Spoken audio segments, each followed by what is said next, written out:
তাকে ধরে রাখতে পারিনি। চেষ্টার কোনো ত্রুটি ছিল না। নিজেকে ভুলে গিয়েও তাকে ভালোবেসেছিলাম।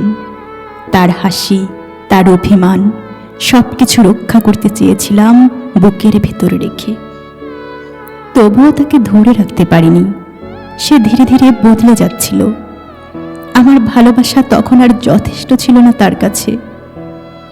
আমি তখনও আগের মতোই ছিলাম, কিন্তু সে দূরে সরে গিয়েছিল একটা এক্সকিউজ, একটাই যুক্তি খুঁজে নিয়ে। আমি চেয়েছিলাম সে থাকুক নিজের ইচ্ছেতে, বাধ্য হয়ে নয়। তাই একসময় থেমে গিয়েছিলাম আমি, আর সে চলে গিয়েছিল চিরতরে।